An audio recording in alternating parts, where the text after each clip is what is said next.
हाँ रे, आज होगा, आज हो गया, चालू है। चलो देखो, शांत। देखो, कल हम लोग पढ़े थे कोशिका की खोज। उससे पहले हम लोग क्या पढ़े थे? देखो, ये गड़बड़ा दिया फिर से। चलो, हाँ हाँ, वो चालू है बाबू। क्या था? अंगों की संरचनात्मक मूलभूत इकाई के विषय में पढ़ेंगे, जिसे कोशिका कहते हैं। यही ना था? फिर उसको और बेहतर तरीके से समझना था तो कोशिकाओं की तुलना हम किससे किए थे? ईंट से किए थे। जिस प्रकार घर बनाने के लिए सबसे पहले क्या चाहिए? बेस, ईंटा चाहिए। ईंटे से धीरे धीरे घर बनेगा। कई सारे ईंटें मिल गए तब जाके घर का निर्माण हुआ। उसी प्रकार से हम क्या करते हैं? कोशिकाओं से मिलके उत्तक बनते हैं और उत्तक से मिलके ये इतना बड़ा घर बनता है। ये हम लोग का घर है जिसमें सब कुछ है और मेन एगो दिल रहता है आदमी जैसा। अब देखो, उसके बाद हम लोग पढ़े थे कोशिका की खोज के किया था, है ना था? चलो तो बताओ, कल के पढ़े थे? रॉबर्ट हुक ने 1665 में, ये 2 पॉइंट सबसे ज्यादा याद रखना, क्योंकि एग्जाम में पूछेगा भी कि कोशिका की खोज किसने की थी और कब की थी। जो आज भी अभी रेलवे बैंकिंग का एग्जाम होता है उसमें भी पूछता है। तो ये वाला बहुत जरूरी है कि रॉबर्ट हुक ने कोशिका की खोज की थी 1665 में। और कहां की थी?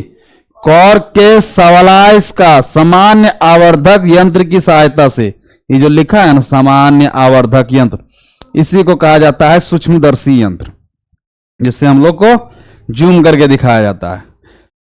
कॉर्क पेड़ की छाल का भाग से उन लोग चेक किए थे। उसके बाद क्या हुआ था? फिर हम कहां आए थे?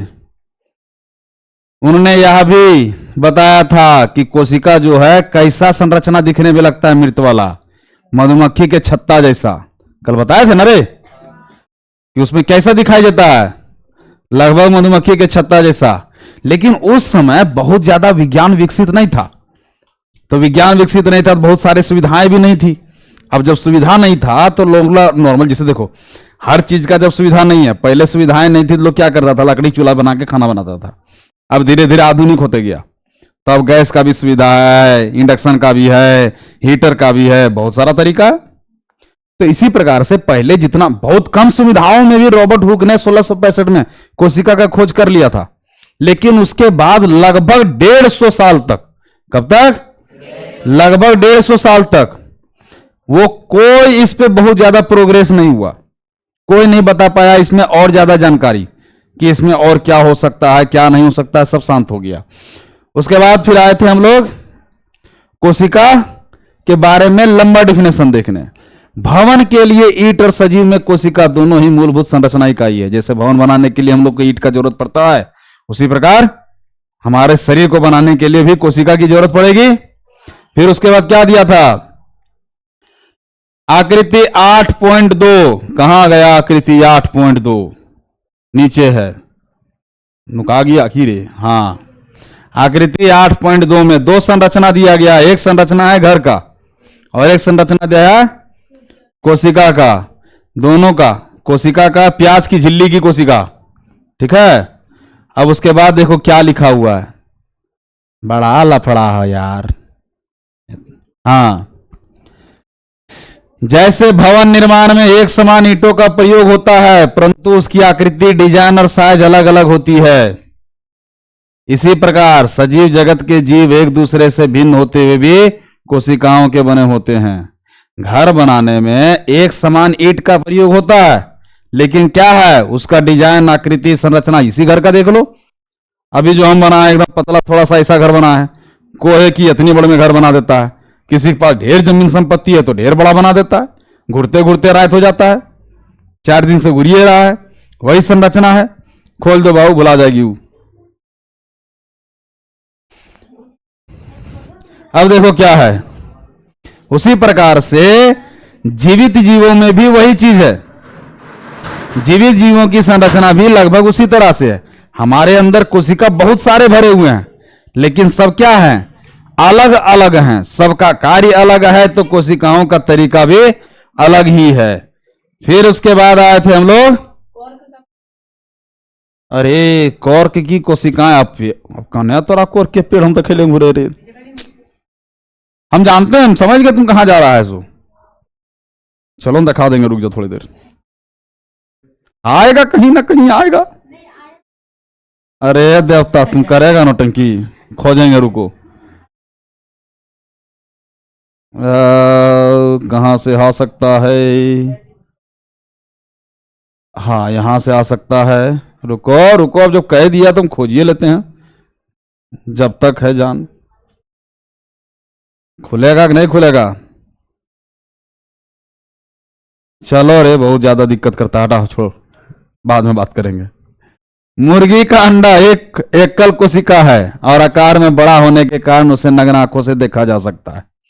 तो होता क्या है, मुर्गी का अंडा, जैसे हमारे शरीर में बहुत सारी कोशिकाएं हैं, लेकिन सब कोशिकाओं को देख पाना संभव नहीं है। कारण क्या है, कोई भी कोशिका को देख पाना हमारी नग्न आंखों से उसे नहीं देख पाएंगे, उसका आकार बहुत छोटा है। लेकिन अंडा एक ऐसा है जिसमें हम एकल कोशिका देख सकते हैं। जैसे कभी कभी क्या होता है, जब मुर्गी दुकान में कभी खाने जाओ तो बताए थे कल कि कोई कोई अंडा में ऐसा रहता है कि एक बूंद खून तुमको दिख जाएगा। इसका मतलब उसमें भ्रूण बनना शुरू हो गया था, वो एक कोशिका से बहु कोशिका का रूप धारण करना शुरू कर दिया था। लेकिन बीच में हम लोग क्या किए हैं, अपनी कोशिकाओं को बढ़ाने में उसका इस्तेमाल कर दिए। वैज्ञानिक देखो, सजीवों में कोशिका की संख्या, आकृति, साइज में भिन्नताएं होती है। सजीव में जितनी कोशिकाएं पाई जाती है सबका साइज, आकार और आकृति, संख्या सब अलग होता है, क्योंकि हाथ की कोशिकाएं अलग है, पैर का कोशिकाएं अलग है, शरीर की कोशिकाएं अलग है। हमारे शरीर का जो जैसा कार्य है उसके हिसाब से सब काम कर रहा है, तो सबकी आकृति और सबका साइज भी अलग अलग है। अब क्या है, वैज्ञानिक किस प्रकार सजीव कोशिकाओं का प्रेक्षण और अध्ययन करते हैं? तो सर सूक्ष्मदर्शी यंत्र का ही इस्तेमाल करके उन लोग इस्तेमाल करके चेक करते थे कि कोशिकाओं का कार्य क्या है, कोशिकाएं बने कैसे हैं। सूक्ष्मदर्शी ही नहीं रहेगा, छोटा चीज को हम देखेंगे कैसे? जो चीजें हमें नग्न आंखों से दिखेगा ही नहीं, उसके बारे में जानकारी कैसे प्राप्त कर लेंगे? तो इसका क्या इस्तेमाल करते थे वैज्ञानिक लोग? सूक्ष्मदर्शी यंत्र का। पृथ्वी पे लाखों जीव हैं, वह आकृति साइज में भिन्न है, उसके अंगों की आकृति, साइज, कोशिकाओं की संख्या भी भिन्न होती है। हाँ सर, बहुत सारे हैं, हाथी अलग जाए जीव है, हम हैं, ऐसे लाखों करोड़ों जीव हैं, छोटा से लेकर बड़ा तक, तो सबके कोशिकाएं, साइज, सब कुछ अलग अलग है।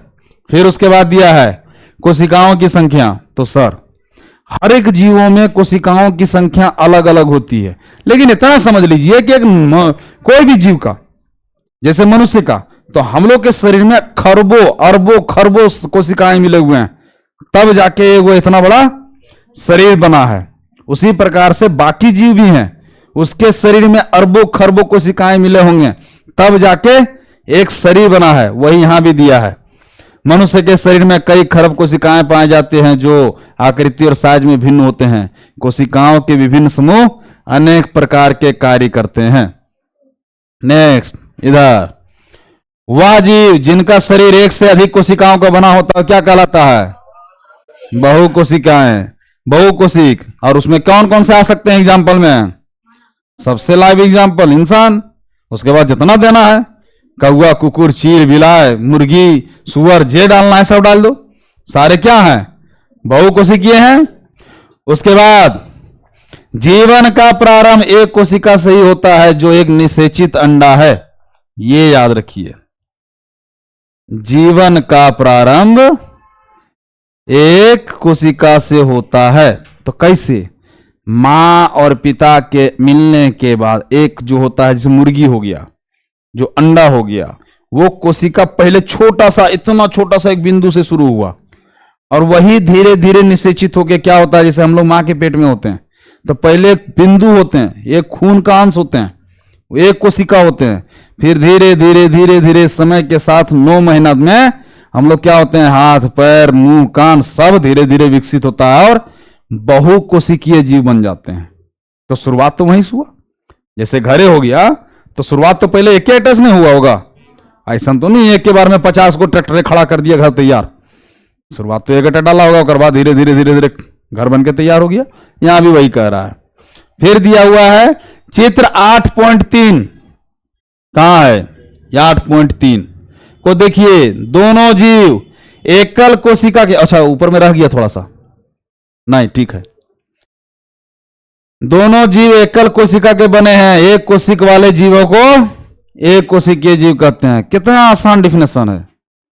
ऐसा जीव जो बहुत सारी कोशिकाओं से मिलकर बने हैं वो बहुकोशिकीय जीव है, और ऐसा जीव जो एक कोशिका से मिलकर बना हो वो एक कोशिकीय जीव है। ठीक, डिफिनेशन तो आसानी से याद हो जाएगा। और एग्जाम्पल पूछेगा तो बहुकोशिकीय में जितना आदमी समझ दिखता है सब डाल दो, और एक कोशिकीय में सबसे आसान अमीबा और पैरामीशियम।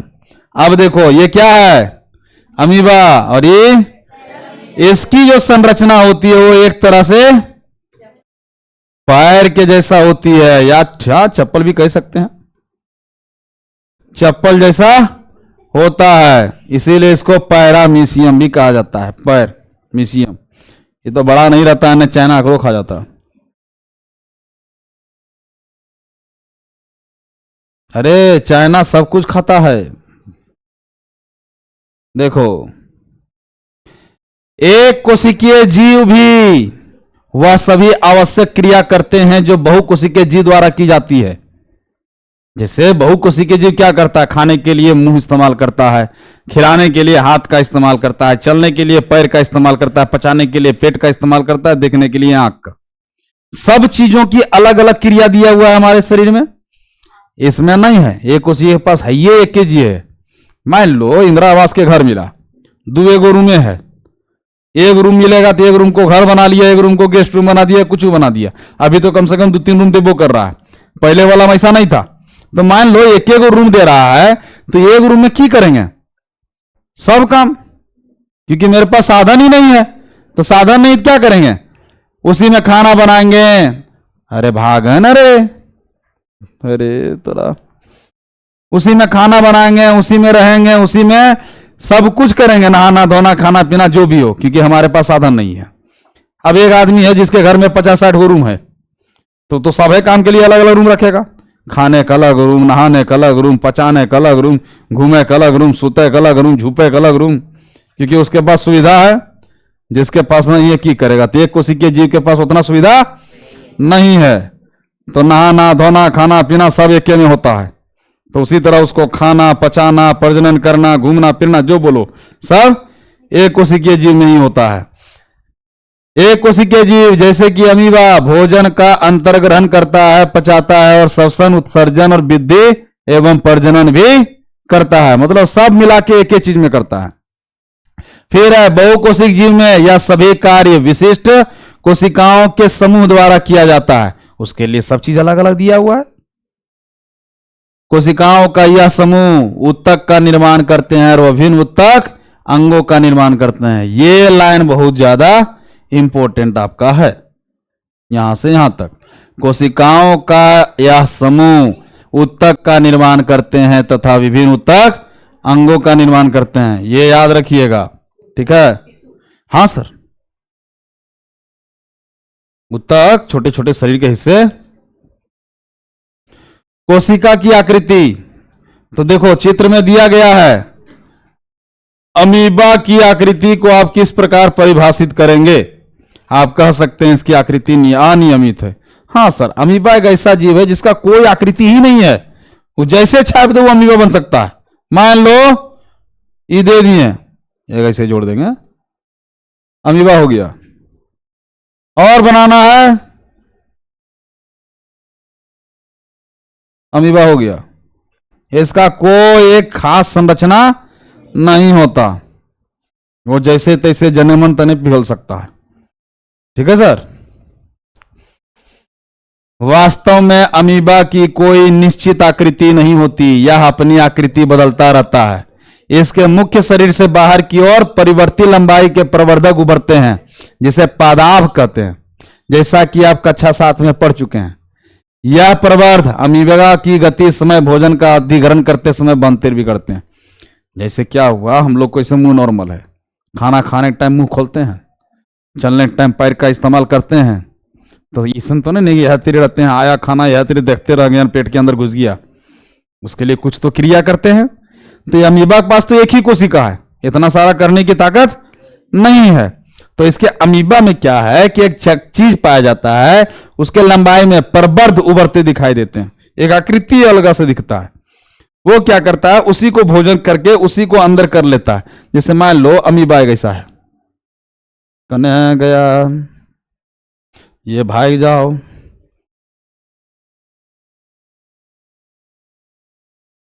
हो गया। अब आओ, जैसे मान लो अमीबा है, ठीक सर, ऐसा है, भोजन उसको यहां दिख गया, तो क्या करेगा, ये भोजन को देख के अपना आकृति ऐसे करेगा ताकि ये धीरे धीरे इसके तरफ आना शुरू हो जाए, और जैसे इसके अंदर घुस गया ये आगे से बंद कर देगा, हो गया भोजन खत्म। अब भोजन चल गया कहां, पचने के लिए, ठीक सर। अब नेक्स्ट, समझ में तो आ रहा है रे, हाँ की बोल रहा है रे। फिर आगे, मनुष्य के रक्त में पाई जाने वाली श्वेत रक्त कोशिकाएं WBC भी एक कोशिकीय संरचना का उदाहरण है जो अपनी आकृति बदलता है। ये तो पता है ना कि हमारे शरीर में जो ब्लड पाया जाता है उसमें दो को सबसे खास होते हैं, RBC और WBC। RBC काम क्या है, वो लाल दिखता है और ऑक्सीजन का परिवहन करना। WBC क्या है, हमारे शरीर में प्रतिरक्षा करना, प्रतिरोधक क्षमता उत्पन्न करना। अगर WBC कमजोर होगी आपका तो क्या हो जाएगा, आप बीमार हो जाइएगा। तो जो WBC हमारे शरीर के अंदर पाया जाता है, खून में पाया जाता है, वो भी क्या है, एक कोशिकीय जीव है जो जरूरत पड़ने पे अपना आकार बदलते रहता है। WBC एक कोशिका है, जबकि अमीबा एक पूर्ण विकसित जीव है जिसका स्वतंत्र अस्तित्व है। अमीबा भी है एक कोशिकीय, लेकिन एक जीव के रूप में। जो WBC है वो जीव नहीं है, हमारे शरीर का हिस्सा है। जैसे हाथ, हाथ कोई जीव थोड़ी है, ये हमारे हाथ का हिस्सा है, इसको हम जीव कह सकते हैं क्या। उसी प्रकार WBC हमारे शरीर का हिस्सा है, एक कोशिकीय है लेकिन जीव नहीं है। फिर है, आपके विचार में उन जीवों में कोशिकाओं की आकृति कैसी होगी जिसमें लाखों कोशिकाएं होती है। तो 8.4 में दिया है। 8.4 ABC में मानव की विभिन्न प्रकार की कोशिकाएं जैसे कि रक्त, पेशी, तंत्रिका दिखाई गई है। ये विभिन्न आकृतियां उनके विशिष्ट कार्य से संबंधित हैं। कोशिकाएं सामान्यतः गोलीय, चपटी, गोल अथवा लंबी होती है। कुछ कोशिकाएं लंबी होती है जिसमें दोनों सिरे नुकीले होते हैं। इसका आकार तर्करूप होता है। तर्करूप मतलब बेढंगा। कभी कभी कोशिकाएं बहुत लंबी होती है, कुछ कोशिकाएं शाखान्वित होती है, जैसे तंत्रिका कोशिका है।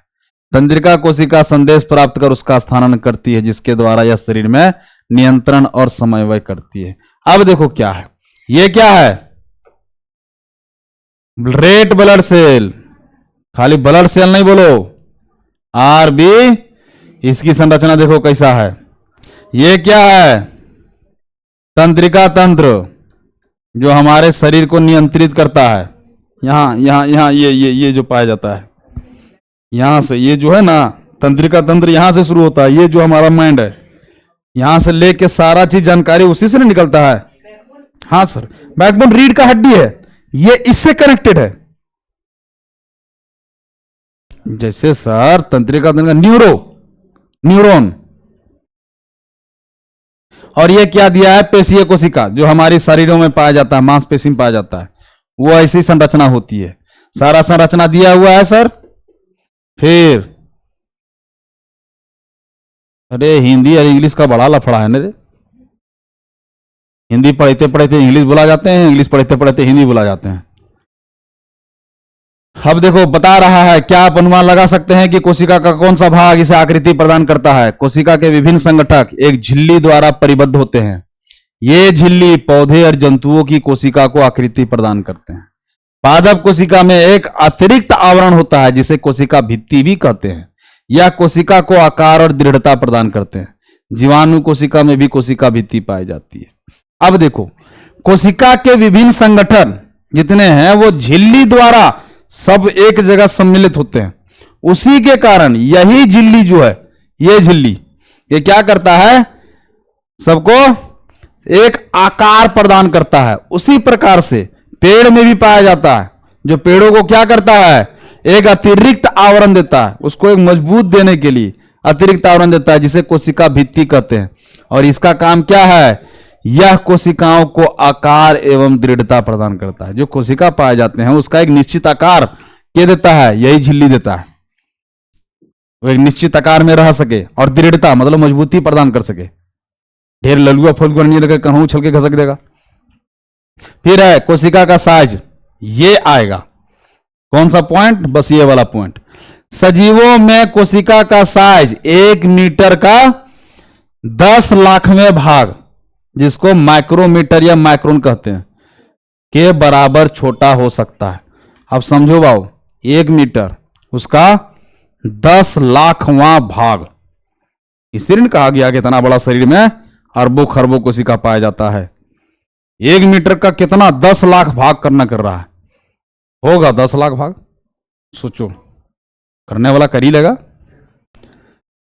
अथवा कुछ सेंटीमीटर लंबा भी हो सकता है, लेकिन जरूरी नहीं हो कि इतना महीन छोटा छोटा भी हो सकता है। कभी कभी थोड़ा कुछ कोशिकाओं का साइज बड़ा भी हो सकता है, परंतु अधिकतर कोशिकाएं अति सूक्ष्मदर्शीय होते हैं एवं नग्न आंखों से दिखाई नहीं देते।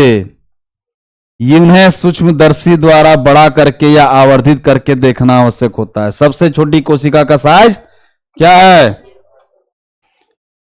कहां गया, सबसे छोटी कोशिका का साइज 0.1 से 0.5 माइक्रोमीटर होता है, जो कि जीवाणु कोशिका है। कौन सा है, और सबसे बड़ा कोशिका शुतुरमुर्ग का अंडा है, क्योंकि हम पहले ही पढ़ चुके हैं कि अंडा मुर्गी का एक कोशिकीय जीव होता है। अब पूरा दुनिया में सबसे बड़ा जीव का अंडा कौन है, शुतुरमुर्ग का। इतना बड़ा, कहते हैं लगभग 21 आदमी का नाश्ता तैयार हो जाता है एक शुतुरमुर्ग के अंडे से। सोचो कितना बड़ा रहता है, इतना बड़ा रहता है। ठीक सर, और उसका साइज भी बताया है, क्या है उसका साइज, 170 mm से 130 mm तक। ठीक सर, फिर है मुर्गी का अंडा उबालिए और उसका छिलका अलग कीजिए, आप क्या देखते हैं, एक सफेद पदार्थ केंद्र के पीले भाग को घेरा हुआ है। देखता है आंसर कि नहीं देखा है, ऐसे रहता है अंडा बॉयल करने के बाद, और उसके अंदर में ऐसा पीला भाग रहता है। इसको हम लोग हिंदी भाषा में क्या बोलते हैं, खोठा में जर्दी, पीला पीला पिलक्का। सब लोग इसको नहीं खाता है, सब कहता है सतुआ इसमें लगता है, इसलिए टेस्ट नहीं पसंद आता है। और एक रहा, इसको जिम के लोग बहुत कम खाते हैं, सब कहते हैं इसको खाना नहीं चाहिए ज्यादा, वो लोग अपना विवाद है। सफेद भाग एल्ब्यूमिन है, जो उबालने पर ठोस पदार्थ में परिवर्तित हो जाता है। सर अब याद रहेगा, इसको क्या कहा जाता है, एल्ब्यूमिन। कर भुला के एल्युमिनियम को पे लगेगा। उबालने पर ठोस में परिवर्तित हो जाता है। और पीला भाग यौक है, या एक एकल कोशिका का भाग है। ठीक सर, हाँ सर, एल्ब्यूमिन। अभी रुको, नहीं क्लासवा खत्म होने के बाद पूछेंगे, अभी है एल्युमिनियम कहेगा। किसी कोशिका के साइज का संबंध किसी पौधे अथवा जंतु के साइज से नहीं होता। ऐसा बिल्कुल भी आवश्यक नहीं है कि हाथी की कोशिकाएं चूहे की कोशिकाओं से बहुत अधिक बड़ी हो। कोशिका का साइज संबंध उसके प्रकार से होता है। मतलब दो जीव है, एक है चूहा, एक है हाथी, दोनों अलग अलग तरह के हैं। एक तो इतनी बड़ा है और एक इतना बड़ा है। तो ऐसा जरूरी नहीं है कि चूहा का जो कोशिका है उसका साइज बहुत छोटा होगा और हाथी का जो कोशिका है उसका साइज बहुत बड़ा होगा। कोशिकाओं का साइज डिसाइड करता है, कैसे कंफर्म होता है कि कोशिकाओं का साइज कैसा होगा, उसके कार्य से, वो कौन सा कार्य कर रहा है उस पर निर्भर करता है कोशिकाओं का साइज। हाथ की कोशिकाओं का अलग कार्य है। जैसे उदाहरण के लिए तंत्रिका कोशिकाएं हाथी एवं चूहे दोनों में ही लंबी एवं शाखान्वित होते हैं, वह संदेश के स्थानांतरण का कार्य करती है। अब जो है ये जो बता रहा है तंत्रिका कोशिकाएं, वो दोनों में बहुत बड़ा होता है, उसके साइज के हिसाब से। दोनों का कार्य क्या है? शरीर की सारी जानकारी निकाल के इसको देना और पूरे बॉडी को कंट्रोल करना, कहां क्या हो रहा है। तो इसमें तंत्रिका कोशिकाएं दोनों जीवों में बड़ी बड़ी ही होती है। फिर है कोशिका संरचना एवं प्राकार्य। जहां जहां प्राकार्य है ना, जरूरी नहीं है, इसको हटा देना, इतना तो समझ में आएगा ना, कार्य। फिर क्या है? आप पढ़ चुके हैं, पढ़ने के साथ भुला भी गए थे, याद है किसी को? क्लास 7 का याद है? कोई भी चीज जैसे मतलब, अरे देवता काहे गुस्सा रहा है? नहीं, ठीक हो गया, नहीं गुस्सा रहा है। चलो, आप कक्षा 7 में पाचन अंगों के विषय में पढ़ चुके हैं। सम्मिलित रूप से पाचन तंत्र बनाते हैं। किसी तंत्र में प्रत्येक अंग अलग अलग प्रकार करता है, जैसे पाचन, स्वांगीकरण, अवशोषण। इसी प्रकार विभिन्न पादक अंग भी विशिष्ट कार्य एवं विशेष प्रकार करते हैं। उदाहरण के लिए जल और खनिज के अवशोषण में सहायक होता है। अब देखो क्या है, यहां क्या दे रहा है, हर एक जीवों में जितने भी अंग हैं सबका अपना अपना अलग अलग कार्य है ना? प्रत्येक अंग अलग अलग प्रकार करते हैं। जैसे पेट का कार्य क्या है? खाना जमा करना और उसके बाद पचाना। मुंह का कार्य क्या है? खाना को अंदर करना। हाथ का कार्य क्या है? खाना को तैयार करके मुंह तक ले जाना। हमारे शरीर में सबका अलग अलग कार्य है। उसी प्रकार से पादपों में भी अलग अलग कार्य है। पादप मतलब क्या? पादप किसको कहते हैं? किसको कहते हैं बोला? अब तो शिवानी कह देना, भैया बोरे बोरे जाते हैं भाई, पादप है ना? कहा पाए कहां है शिवा कहां? चलो, पादप का मतलब होता है पेड़ पौधा। अरे बौका है वो, छोड़ो। तो पेड़ पौधों में भी उसके विभिन्न अलग अलग जो अंग है उसका अलग अलग कार्य है। जैसे क्या कार्य है? जड़ का कार्य है जमीन से क्या लेना? खनिज लवण लेना, पानी लेना और उसको पत्ती तक पहुंचाना है। पत्ता कार्य क्या है?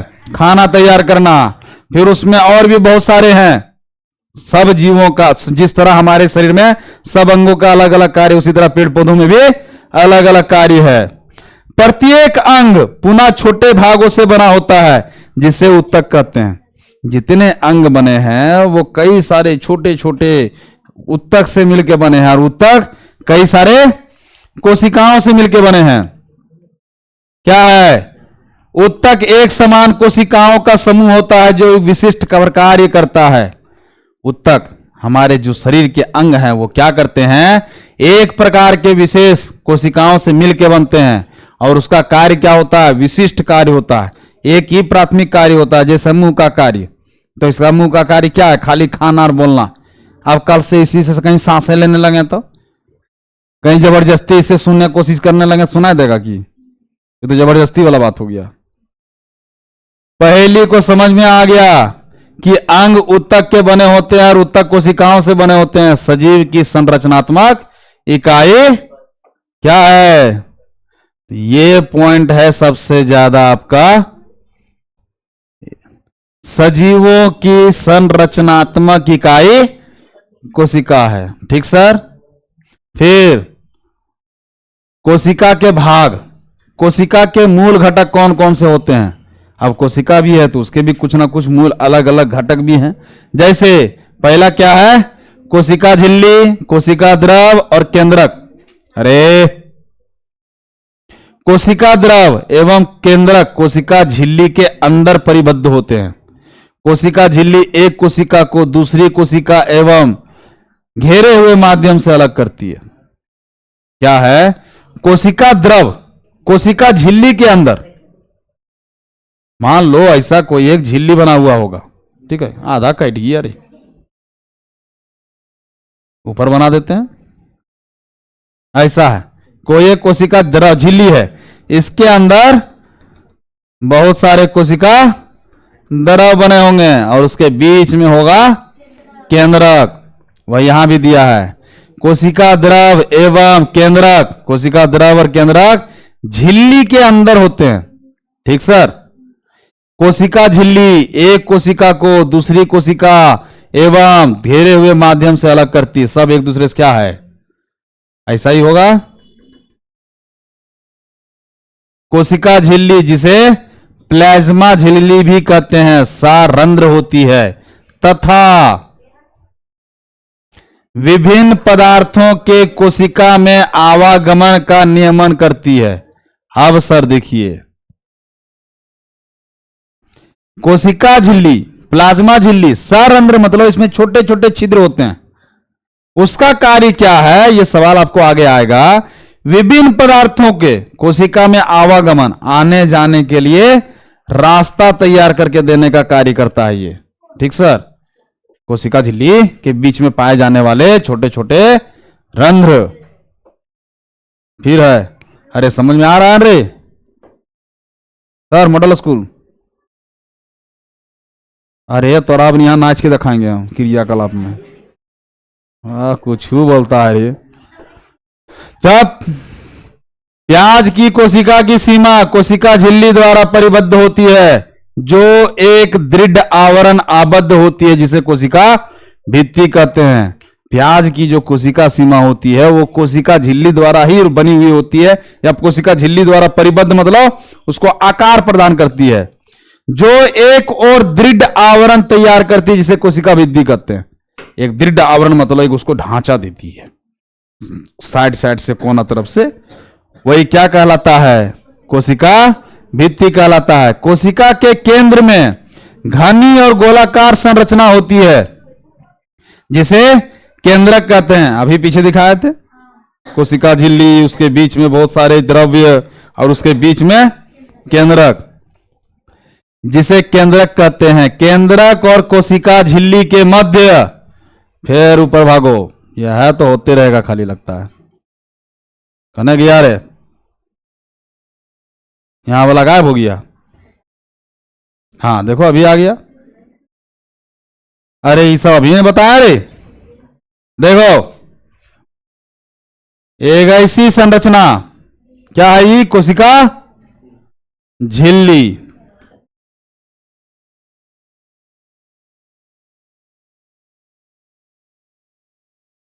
ठीक सर।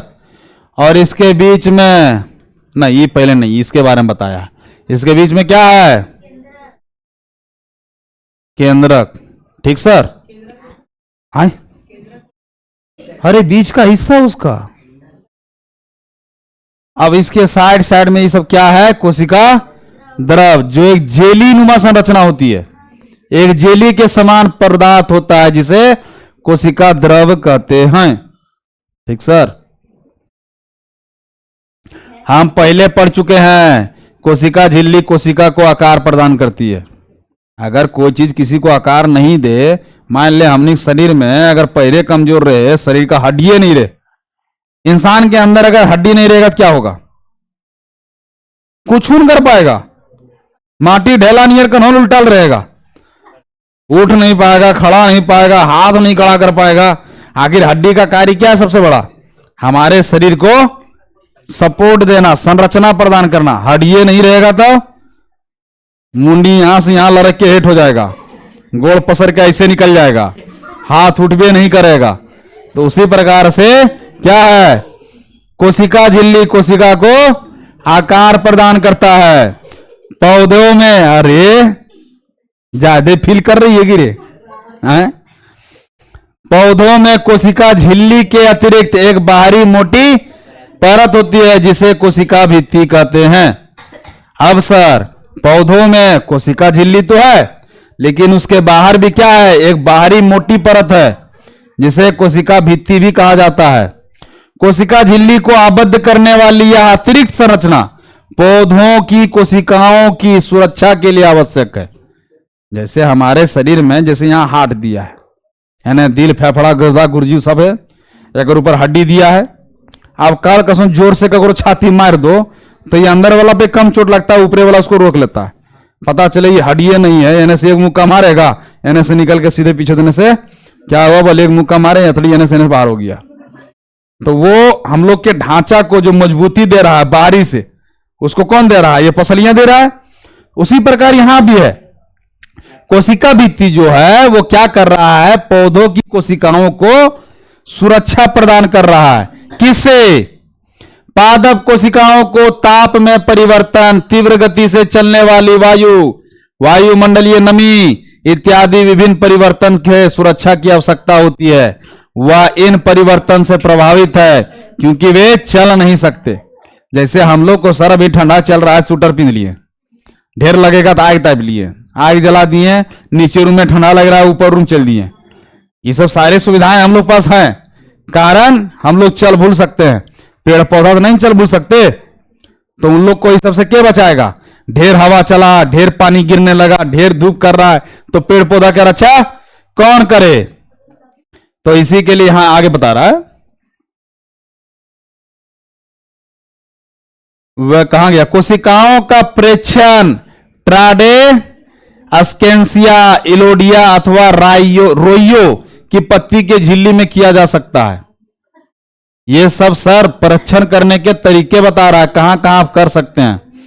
आप इनकी स्लाइड भी उसी प्रकार बना सकते हैं जिस प्रकार प्याज की झिल्ली की स्लाइड बनाई थी, पीछे देखे थे। उसी प्रकार से स्लाइड बना के आप किसका किसका कर सकते हैं? कोशिकाओं का परीक्षण कहां कहां? ट्राडेस्केंसिया, इलोडिया, रोइयो, ये सब छोड़ दो, इतना नहीं सोच पाएगा, ये ढेर हार्ड किताब हो गया।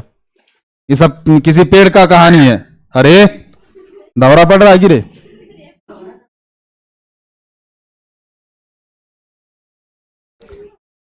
कहां गया? चलो हाँ,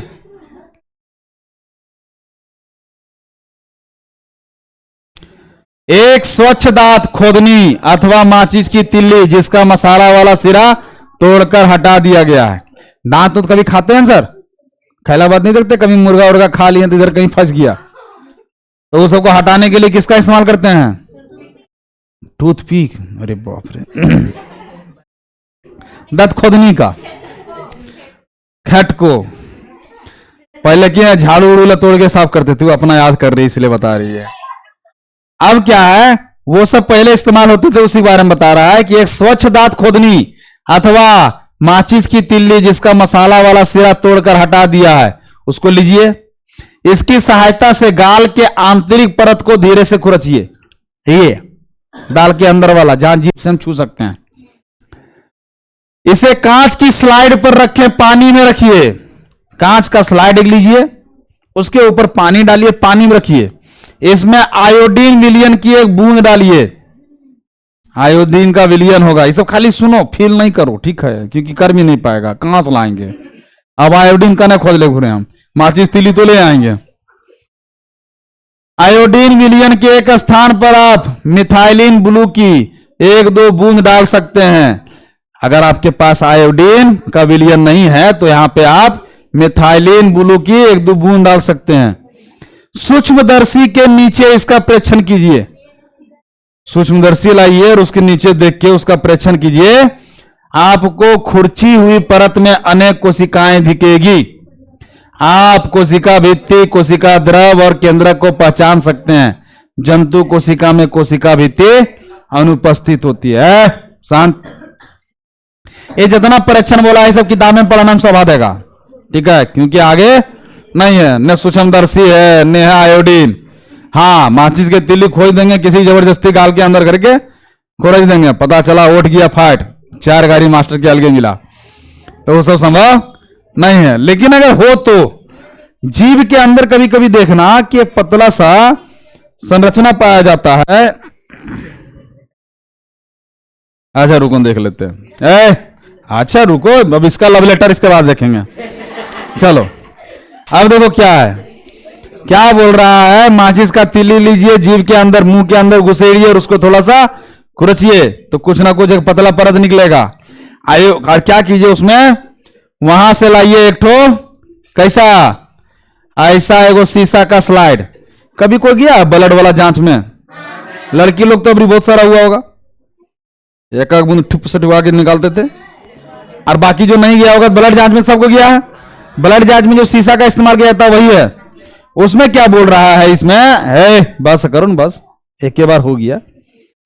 अब इसमें क्या करना है, वो बोल रहा है पानी का हल्का बूंद डालिए और उसमें ये वाला चमड़ा ले जाके धर दीजिए और सूक्ष्मदर्शी से उसको देखिए, उसमें आपको क्या क्या दिखेगा। देखो, अरे कहां दिया है, उसमें आपको कोशिका भित्ति, कोशिका द्रव और केंद्रक को पहचान सकते हैं। जंतु कोशिका में कोशिका भित्ति नहीं होती। ठीक सर, ये याद रहेगा, ये इंपॉर्टेंट है। जंतु कोशिका में कोशिका भित्ति नहीं होती। नेक्स्ट भाव रे, टाइम कितना हो गया रे?